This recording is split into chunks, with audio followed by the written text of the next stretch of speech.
জাদুবিদ্যা সত্য। সুলাইমান আলাইহিস সালামের সময়েও জাদুবিদ্যার ব্যাপক চর্চা হয়েছে। ঠিক আছে, তো জাদু থেকে বাঁচার জন্য কি করবেন সেটাও বলে দেই। প্রত্যেক ফরজ নামাজের পর যে জিকির আজগার গুলো আছে এগুলো ছাড়বেন না। সকাল সন্ধ্যায় যে দোয়াগুলো আছে এগুলো ছাড়বেন না। এই দোয়াগুলো শেখার সবচেয়ে বেস্ট একটা বই হচ্ছে হিসনুল মুসলিম। এই বইটা বাসায় মুখস্থ করে ফেলেন, কারণ জাদু সত্য, একবার আক্রান্ত হয়ে গেলে কিন্তু সমস্যা। জাদু সত্য, চোখের বদনজরও সত্য। চোখের বদনজর সত্য। জাদুর মধ্য দিয়ে স্বামী স্ত্রীর সম্পর্কের বিচ্ছেদ ঘটানো সম্ভব, কারো ক্ষতি করা সম্ভব। হিংসা সত্য, হিংসার ফল সত্য।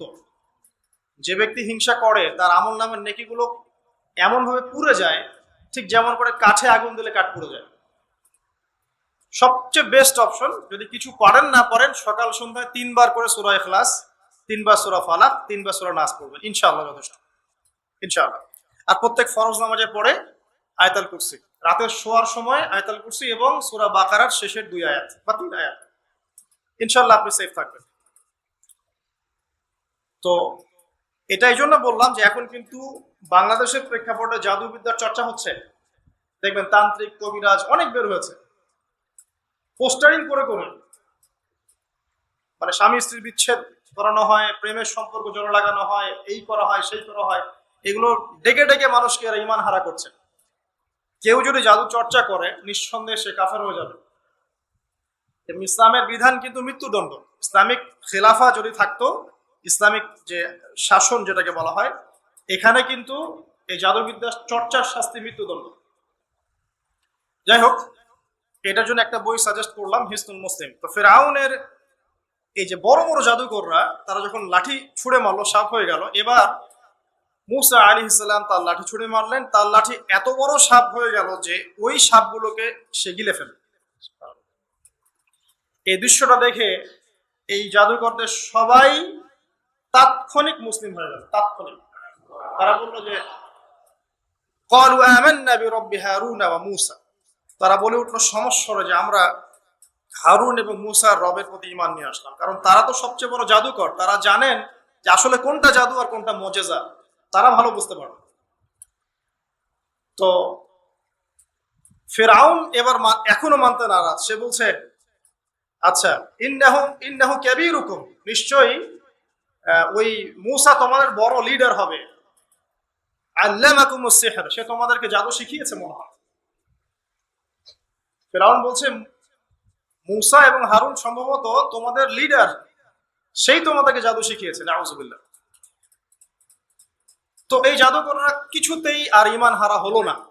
তারা এক ওয়াক্ত নামাজও পড়ে নাই, একটা সওমও রাখেন নাই, তারা কিন্তু আল্লাহর জন্য জিহাদও করেন নাই, তারা যাকাত দেন নাই, কিছুই করেন নাই, শুধু ঈমান, শুধু ঈমান।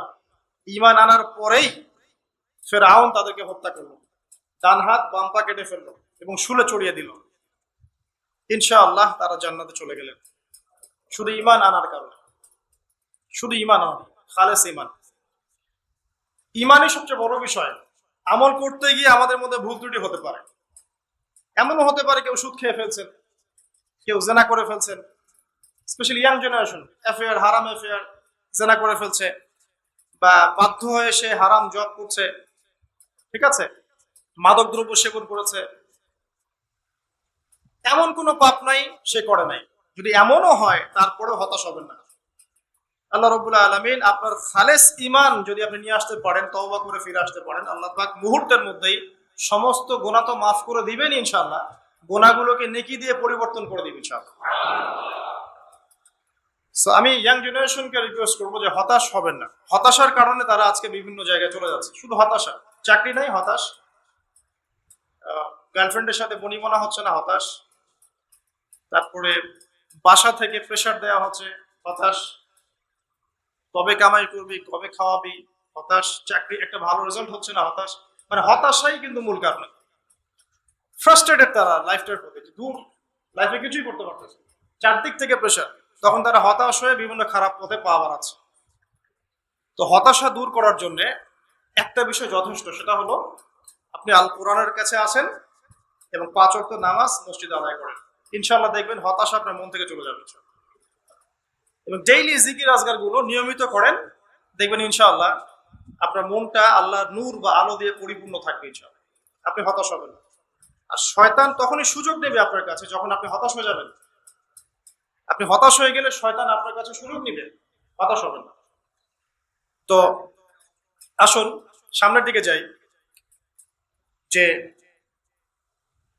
জাদুকররা যখন ইসলাম কবুল করলো, এরপরে নবী মুসা আলাইহিস সালাম ফিরআউনকে বারংবার দাওয়াত দিয়েছেন, বারংবার।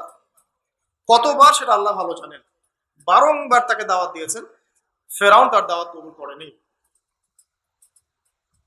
যখন সে দাওয়াত কবুল করে নাই, মুসা আলাইহিস সালাম আল্লাহর কাছে দোয়া করতেন, একটা করে আযাব আসতো।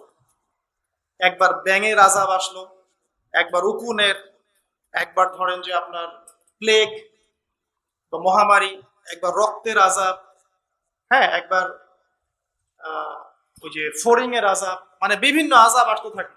যখনই কোনো আযাব আসে তখন ফিরআউন বলে যে, হে মুসা, তুমি তোমার রবের কাছে দোয়া করো, যদি আযাব উঠিয়ে নেওয়া হয় আমরা মুমিন হয়ে যাব আর বনী ইসরাঈলকে ছেড়ে দিব। কারা? যাদেরকে ফিরআউন দাস বানিয়ে রেখেছে। ইসরাঈলদের সাথে ইউসুফ আলাইহিস সালামের সম্পর্ক আছে, ইয়াকুব আলাইহিস সালামের সম্পর্ক আছে, ঘুরে ফিরে ইব্রাহিম আলাইহিস সালামের সন্তান ইসহাক আলাইহিস সালামের ট্রাইবের সাথে মিলে যাবে। ঠিক আছে?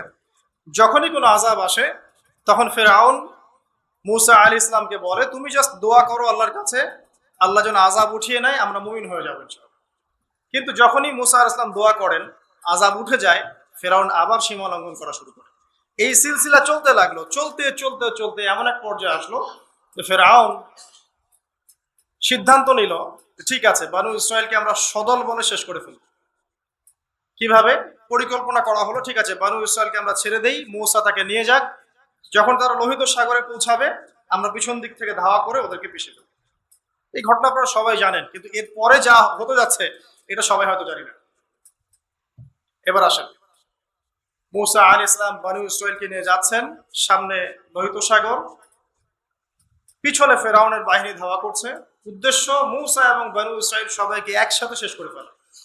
আর বলে রাখি যে ফিরআউনের কাছে ছিল তৎকালীন সময়কার সবচেয়ে সেরা সেনাবাহিনী, সুপার পাওয়ার, এখনকার ওই যে ন্যাটো, রাশিয়া, চায়নার মতো। তো আল্লাহ রাব্বুল আলামিন পরিকল্পনা করেছেন এখানে কোনো একটা। মুসা আলাইহিস সালামের কওমের মানুষরা, কিছু কিছু মানুষ বলা শুরু করলো, ইয়া মুসা ইন্না লামুদরাকুন, হে মুসা আমরা তো ধরা পড়ে গেলাম, সামনে লোহিত সাগর, পিছনে ফিরআউন। মুসা আলাইহিস সালাম এইরকম অবস্থাতেও বলছেন, কাল্লা, কখনো না, কোশ্চিন কালেও না, ইন্না রাব্বি মা'ইয়া সায়াহদিন, আমার সাথে আমার রব আছেন, তিনি আমাকে পথ দেখাবেন। চিন্তা করতে পারেন, এই কথা কিন্তু আমাদের নবী একদিন বলেছিলেন, যখন আবু বকর সিদ্দিক রাদিয়াল্লাহু আনহুর সাথে তিনি গারে সাউরে আটকা পড়েছেন, আত্মগোপন করেছেন, এখন কাফেররা চারপাশটাকে ঘিরে ফেলেছে। তখন আবু বকর রাদিয়াল্লাহু আনহু কি বলছিলেন? ইয়া রাসূলুল্লাহ, তারা তো আমাদেরকে দেখে ফেলবে, নিচে তাকালেই দেখে ফেলবে। রাসূল সাল্লাল্লাহু আলাইহি ওয়াসাল্লাম বলেন, কখনো না, কখনো না, লা তাহজান, তুমি দুশ্চিন্তা করো না, ইন্নাল্লাহা মা'ানা, আল্লাহ আমাদের সাথে আছে। এগুলো কিন্তু চারটাখানি কথা না। যখন আপনি বিপদে পড়ে একনিষ্ঠভাবে আল্লাহর প্রতি তাওয়াক্কুল করে খালি বলবেন যে হাসবি আল্লাহ ওয়া নি'মাল ওয়াকিল, আল্লাহই আমার জন্য যথেষ্ট, তিনি উত্তম কর্মবিধায়ক, আল্লাহ পাকের দায়িত্ব হয়ে যাবে আপনাকে সাহায্য করা ইনশাআল্লাহ। কোনো টেনশন করবেন না। যখনই কোনো বিপদ আপদে পড়বেন মন থেকে বলবেন হাসবি আল্লাহ ওয়া নি'মাল ওয়াকিল, অথবা হাসবুনাল্লাহ ওয়া নি'মাল ওয়াকিল, ইনশাআল্লাহ দেখবেন আল্লাহর সাহায্য নেমে আসবে ইনশাআল্লাহ। তো মুসা আলাইহিস সালাম এই কথা বললেন, বলা মাত্রই কি হলো? বলা মাত্রই আল্লাহ রাব্বুল আলামিন ওহী করলেন যে লাঠি তুমি ছুঁড়ে মারো। এখন মুসা আলাইহিস সালাম সেই লাঠি ছুঁড়ে মারলেন লোহিত সাগরে। একটা দুটো নয়, একটা দুটো নয়, 12টা রাস্তা হয়ে গেল। আলহামদুলিল্লাহ, এগুলো কোনো রূপকথা নয়, কিন্তু এটা বাস্তব, এটা হয়েছে পৃথিবীতে। একজন আলেম একটা কথা বলেছিলেন একদিন, যে আগে মানুষ যত বেশি আল্লাহর কাছাকাছি থাকতো, আল্লাহ পাকের নুসরা মানে সাহায্য তত কাছে থাকতো। যখন মানুষ আল্লাহ থেকে দূরে সরা শুরু করেছে, আল্লাহ পাকের নুসরাও আস্তে আস্তে আস্তে আস্তে সরে গেছে। এমনও হয়েছে এক সময় যে আসমান থেকে আল্লাহ পাক খাবার নাজিল করেছেন, এখন আপনি কল্পনা করতে পারছেন না। এমন হয়েছে এক সময় নেককার বান্দা হাত তুলে দোয়া করেছে, বৃষ্টি বর্ষণ শুরু হয়েছে। এখন সবাই মিলে আমরা ইস্তেসকার নামাজ পড়ছি, বৃষ্টি হচ্ছে না। আমাদের মন থেকে আল্লাহ পাক যত দূরে চলে গিয়েছেন, আল্লাহ পাকের নুসরা, সাহায্য, যে গায়েবী মাদাত, এটাও দূরে চলে যাচ্ছে। খেয়াল করে দেখবেন। তো 12টা রাস্তা হওয়ার পরে বনু ইসরাইল পার হয়ে গেল। এবার মুসা আলাইহিস সালামকে ধাওয়া করার জন্য ফেরাউন তার পুরো সেনাবাহিনী নিয়ে লোহিত সাগরে ঝাঁপ দিল। এই রাস্তা দিয়ে সেও পার হয়ে গেল। এই ঘটনা আপনারা সবাই জানেন। এরপর আল্লাহ রাব্বুল আলামিন এক মুহূর্তের মধ্যে, 1 সেকেন্ডেরও কম সময়ের মধ্যে এই ফেরাউন এবং তার দলবলকে এই পানিতে ডুবিয়ে দিলেন। 1 সেকেন্ডেরও কম সময়ের মধ্যে, মুহূর্তের মধ্যে। যে ফেরাউন ছিল বিশ্বের পরাশক্তি, যার কাছে বিশ্বের সবচেয়ে বড় সেনাবাহিনী ছিল, যে সুদীর্ঘকাল বনু ইসরায়েলের উপর জুলুম করেছে এবং সে দাবিও করেছে আমি হচ্ছি মহান রব, তাকে আল্লাহ পাক সদল বলে ডুবিয়ে দিলেন। ডোবার সময় এই ফেরাউন একটা কথা বলছে, সে বলছে যে আমানতু বিরব্বি হারুন ওয়া মূসা। ডোবার সময় ফেরাউন বলছে যে আমি হারুন এবং মূসার রবের প্রতি ঈমান আনলাম। আল্লাহ পাক এখন বলছেন আল-আন, এখন ঈমান আনছো, ওয়াকাদ আসাইতা মিন ক্বাবল, এর পূর্বে তুমি সীমা লঙ্ঘন করেছিলে এবং তুমি ফাসাদ সৃষ্টিকারীদের অন্তর্ভুক্ত ছিলে। এখন আমি কি করব জানো? আল ইয়াউমা নুনাজ্জিকা বিবাদানিক, আজকে আমি তোমার এই বডি, তোমার বাদান, এই বাদানটাকে প্রিজার্ভ করব, সংরক্ষণ করব। তোমার শরীরটাকে, দেহটাকে আমি সংরক্ষণ করে রাখবো। কি জন্য? লিতাকুনা লিমান খালফাকা আয়া, তোমার পরবর্তীতে যারা আসবে ওদের জন্য তুমি যেন নিদর্শন হতে পারো। ওয়া ইন্না কাসীরাম মিনান নাস আন আয়াতিনা লাগাফিলুন, এবং মানুষের মধ্যে বেশিরভাগ মানুষই আমার নিদর্শনগুলো সম্পর্কে গাফেল। আল্লাহ পাক ফেরাউনের বডি কেন প্রিজার্ভ করেছেন? যাতে করে ফেরাউনের এই মমি বা ফেরাউনের এই যে বডি, এটা যেন তার পরবর্তী যুগের মানুষদের জন্য নিদর্শন হয়। ঠিক আছে? এই পয়েন্টটা আপনি এখন মাথায় রেখে দেন। লেকচারের এই জায়গায় এসে এই পয়েন্টটা জাস্ট মাথায় রেখে দেন যে আল্লাহ পাক কেন ফেরাউনের বডিটাকে প্রিজার্ভ করেছেন, যাতে পরবর্তী জেনারেশন যারা আসবে তাদের জন্য ফেরাউনের এই লাশটা কি হয়? নিদর্শন হয়। এবার আসেন সামনে যাই, এই পয়েন্টটা মাথায় রেখে দেন। একটু পরে আমি আপনাদেরকে এই পয়েন্টটা নক করবো ইনশাআল্লাহ। মুসা আলাইহিস সালাম পার হয়ে গেলেন। পার হয়ে যাওয়ার পরে বনু ইসরাইল কিন্তু আর আগের মতো থাকলো না। মাত্র 40 দিনের ব্যবধানে, অনলি উইদিন 40 ডেজ, তারা আবার বাছুর পূজা শুরু করেছে। মুসা আলাইহিস সালাম তাওরাত আনতে গিয়েছেন, তাওরাত এনে দেখেন যে কম বাছুর পূজা শুরু করেছে, ফাসাদ সৃষ্টি করে দিয়েছে। সামেরি নামে একজন ব্যক্তি সর্বপ্রথম এই কাজটা শুরু করেছিল। এই ঘটনা সূরা তাহার মধ্যে আছে। শুধু তাই নয়, তারা অন্য যে ফাসাদ গুলো ছিল সেগুলো শুরু করলো। পাশাপাশি তারা হারুন আলাইহিস সালামকে চার্জ করেছিল, মানে হারুন আলাইহিস সালামকে বাধ্য করেছে যেন তিনি কিছু বলতে না পারেন। মুসা আলাইহিস সালাম ফিরে এসে তার কওমের এই অবস্থা দেখে খুব ব্যথিত হলেন। তাদেরকে আল্লাহ রাব্বুল আলামিন মান্না দিলেন, সালওয়া দিলেন। তারপরেও মুসা আলাইহিস সালামের কওমে কিছু ব্যক্তি বলল, লান নুমিনা লাকা মুসা, আমরা তোমার উপর ঈমান আনবই না, হাত্তা নারাল্লাহ জাহরা, যতক্ষণ না আমরা আল্লাহকে সচক্ষে দেখছি। দেখেন কোন যাদেরকে আল্লাহ পাক ফেরাউনের কবল থেকে বাঁচিয়ে নিয়ে আসলেন, আসার 40 দিনের মধ্যেই শিরক করা শুরু করলো। আল্লাহকে দেখতে চাচ্ছে। এখন মান্না সালওয়া খাবার আসছে, তারা বলছে যে আমাদের এই খাবার পছন্দ না। ইয়া মূসা ফাদউ লানা রাব্বাক ইখরিজ লানা মিম্মা তুনবিতুল আরদু মিন বাকরিহা ওয়া কিসাইহা ওয়া ফুমিহা ওয়া আদাসিহা ওয়া বাসলিহা। হে মূসা, তোমার রবকে বলো মসুর, পেঁয়াজ এগুলো উৎপন্ন করে খেতে চাই আমরা। তারা নিজেরা দোয়া করছে না, বলছে মূসা তুমি তোমার রবকে বলো। চিন্তা করার কথা। এক কথায় সীমা লঙ্ঘনের সর্বোচ্চ পর্যায়ে তারা চলে গেল। মূসা আলাইহিস সালাম যখন ইন্তেকাল করলেন, তখন ইন্তেকাল করার ঠিক আগে একটা আদেশ আল্লাহ পাক দিয়েছিলেন। এই জায়গাটা একটু ভালো করে বোঝেন। মূসা আলাইহিস সালাম ইন্তেকাল করার আগে আল্লাহ রাব্বুল আলামিন একটা আদেশ করেছিল। সেটা কি? পবিত্র ভূমি দেখা যাচ্ছে, সেখানে আমালেকা নামে একটা সম্প্রদায় থাকে। কি নাম? আমালেকা। আমালেকা সম্প্রদায়ের শারীরিক গঠন অনেক ভালো, শক্তিশালী, এবং তারাও একটা সুপার পাওয়ার। মূসা আলাইহিস সালামের কওমকে আল্লাহ পাক বললেন যে তোমরা আমালেকা সম্প্রদায়ের বিরুদ্ধে যুদ্ধ করবে, কারণ ওইটা কিন্তু পবিত্র জায়গা, যেখানে ইব্রাহিম আলাইহিস সালাম সহ আবুল আম্বিয়া অনেক ইমাম, বহু ইমামের স্মৃতি বিজড়িত জায়গা। সেটা একটা পবিত্র হোলি জায়গা, যে জায়গাটার চারপাশ আল্লাহ পাক বরকতময় করেছেন, যেমনটা আল্লাহ পাক সূরা বনী ইসরাঈলে বলেছেন। তো এবার মূসা আলাইহিস সালামের কওম যে উত্তরটা দিয়েছিল, এটা সূরা মাইদার মধ্যে আছে। মূসা আলাইহিস সালামের কওম বলছে, ইয়া মূসা, হে মূসা, ইযহাবা আনতা ওয়া রাব্বুকা ফাকাতিলা, তুমি আর তোমার রব গিয়ে যুদ্ধ করো, যাও। ওয়া ইন্না হাহুনা কাঈদুন, আমরা এখানেই বসে থাকি। এই কথা বলেছে মূসা আলাইহিস সালামের কওম, ইযহাব আনতা ওয়া রাব্বুকা ফাকাতিলা, তুমি এবং তোমার রব গিয়ে যুদ্ধ করো, যাও। ওয়া ইন্না হাহুনা কাঈদুন, আমরা এখানে বসে থাকি। ব্যাস, আল্লাহ পাকের গজব চলে আসলো। 40 দিন তারা খালি তিহ উপত্যকায় ঘুরতেই থাকলো। সকালে যেখান থেকে যাত্রা শুরু করে, বিকেলে আবার সে জায়গায় ফিরে আসে। আল্লাহ পাক গজব দিলেন, আযাব দিলেন। এভাবে মূসা আলাইহিস সালামের সময়টা শেষ হয়ে যায়। ওই বাইতুল মাকদাস, জেরুজালেম বিজয় করার হলো না। ঠিক আছে, সামনে যাই চলেন।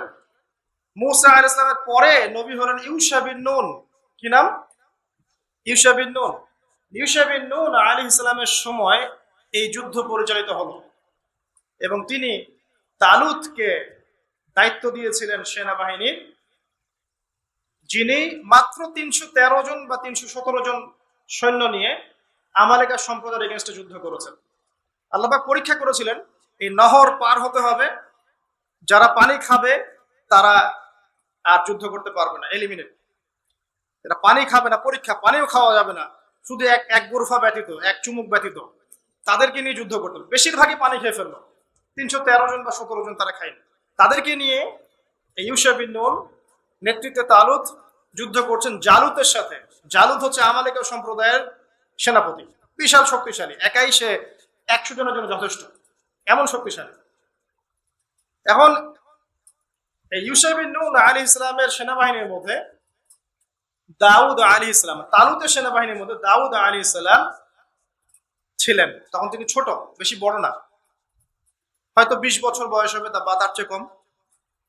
তো তিনি, তার হাতে একটা ধনুক ছিল, যেটাকে অনেকে বাটুল বলেছেন, গোলা বলেছেন। এটা দিয়ে দূর থেকে নিক্ষেপ করা, এটাকে জালুতের চোখের মধ্যে গিয়ে লাগে, এবং জালুত ওই একটা আঘাতেই দেয়। এবং আমালেকা সম্প্রদায়ের অনেক বড় বড় যারা যোদ্ধা ছিল, এটা ভয় পেয়ে যায় যে না জানি এটা কোন সুপার পাওয়ার আসছে। এক কথায় এই অল্প সংখ্যক সৈন্য নিয়ে, মাত্র অল্প সংখ্যক সৈন্য নিয়েই তালুত এই যুদ্ধে জয়লাভ করে। এবং অনেক দিন পর, ওই ইউসুফ আলাইহিস সালামের পর বনু ইসরাঈল যখন মিশরে দাস হয়ে আসলো, এর অনেক বছর পর তারা আবারও সেই বাইতুল মাকদাসে প্রবেশ করতে পারে। বনু ইসরাঈল এখন বাইতুল মাকদাসে প্রবেশ করলো, মানে জেরুজালেমে, এটা বলে সহজে বুঝবেন। তারা সেখানে প্রবেশ করলো এবং সেখানে তারা বসবাস করতে লাগলো। আল্লাহ পাক তাদেরকে শর্ত দিলেন, একটা শর্ত, সেটা হচ্ছে ওয়াইন উদ্তুম উদনা, তোমরা যদি ভালো থাকো, ওয়ালাকাদ কাতাবনা ফি যাবুরি আন্নাল আরদা ইয়ারিসুহা মিন বা'দি যিকরি আন্নাল আরদা ইয়ারিসুহা ইবাদিয়াস সালিহুন। আল্লাহ পাক বলে দিলেন যাবুরে, জিকির লেখার পরে, উপদেশগুলো লেখার পরে, যে এই ল্যান্ড, পবিত্র ভূমি, তাদের জন্য থাকবে যারা সালেহ বা সৎ হবে। যদি তোমরা সৎ কাজ করো তাহলে এই জমিতে থাকতে পারবে, জেরুজালেম তোমাদের। যদি সৎ কাজ না করো, সীমা লঙ্ঘন করো, আমিও তোমাদের ব্যাপারে ব্যবস্থা নিব। আল্লাহ পাকের এটা হুকুম।